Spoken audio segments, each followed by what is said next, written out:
Hello, मैं doctor राखी काम्बोज हिंदी व्याकरण की क्लास लेकर आप लोगों के समक्ष उपस्थित हूँ और आज हमारी पहली हिंदी व्याकरण की कक्षा है। प्रथम कक्षा में हम पाठ्यक्रम के विषय में बात करते हैं, तो आइए आज हम बात करते हैं हिंदी व्याकरण के पाठ्यक्रम के विषय में, जो हमारी सब अधिकतर प्रतियोगी परीक्षाओं में सामान्य हिंदी के अंतर्गत पाठ्यक्रम निर्धारित किया जाता है। उसी पर हम बात करते हैं।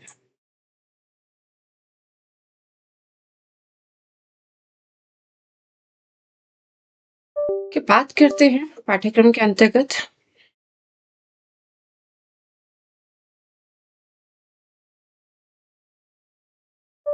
हिंदी व्याकरण का पाठ्यक्रम।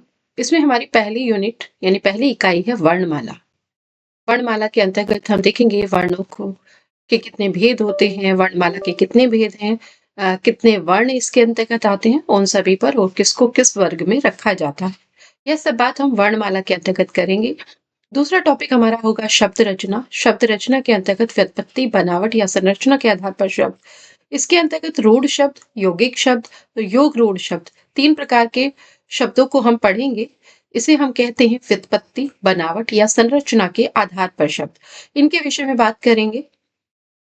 शब्द रचना के अंतर्गत ही हमारा दूसरा टॉपिक, जो हमारी दूसरी इकाई है, वह है उत्पत्ति या स्रोत के आधार पर शब्द। उत्पत्ति या स्रोत के आधार पर शब्द, इसके अंतर्गत तत्सम, तद्भव, देशज, विदेशज और संकर शब्द आते हैं। संकर शब्द आते हैं, इन पर हम बात करेंगे उत्पत्ति या स्रोत के आधार पर। याद रखिए, यहाँ जो हम पाठ्यक्रम बता रहे हैं, उस पाठ्यक्रम के अंतर्गत सीधे सीधे प्रश्न भी आपसे परीक्षा में पूछ लिए जाते हैं कि रचना या निर्माण के आधार पर शब्द कितने प्रकार के होते हैं, बनावट के आधार पर शब्द कितने प्रकार के होते हैं, या स्रोत के आधार पर शब्द कितने प्रकार के होते हैं, या इनमें से कौन सा स्रोत के आधार पर सम्मिलित नहीं है, कौन सा इसमें शब्द रचना के अंतर्गत नहीं आता। तो आपको ध्यान रखना है, पाठ्यक्रम को भी विशेष महत्व देना है। ठीक है, पाठ्यक्रम यदि पता है तभी आप उसके अंतर्गत अपना जो इकाई है, जो अपना विषय है, उसे अच्छे से तैयार कर पाएंगे और परीक्षा में प्रश्न हल कर पाएंगे। ठीक है, तो बात करते हैं, नेक्स्ट हमारा टॉपिक है शब्द रचना के अंतर्गत ही तीसरी इकाई हमारी है रचना या निर्माण के आधार पर शब्द। इसके अंतर्गत उपसर्ग, प्रत्यय, संधि, समास, ये चार प्रकार के शब्द हम पढ़ेंगे। इसके बाद जो हमारा अगली तीसरी इकाई है वाक्य रचना। तीसरी इकाई यहाँ कहने के बजाय यहाँ तीसरी इकाई हमारा एक दूसरा विषय है।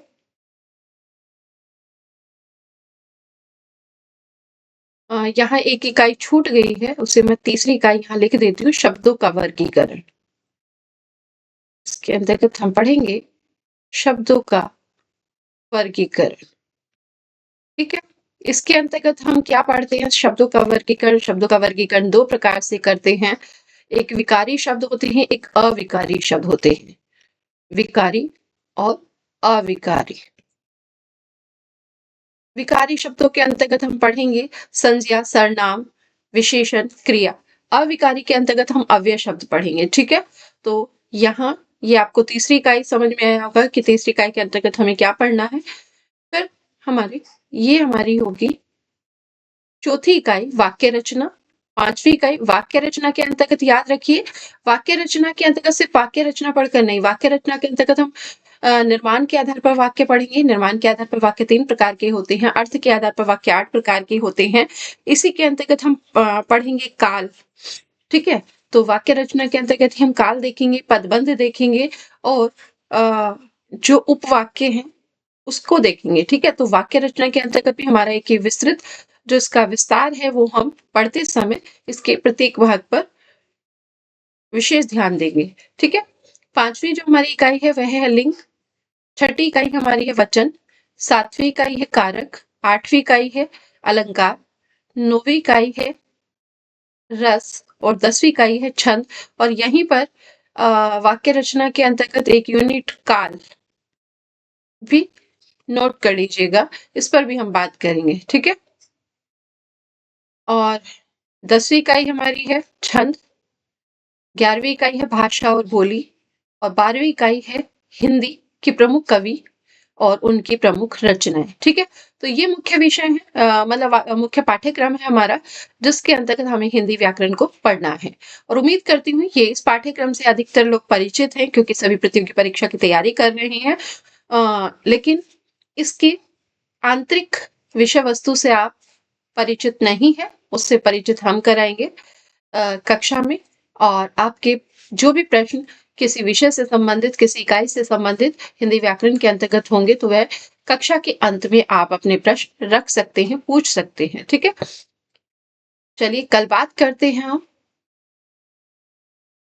वर्णमाला पर। ठीक है, हमारा पहली यूनिट होगी वर्णमाला, जिसको हम पढ़ेंगे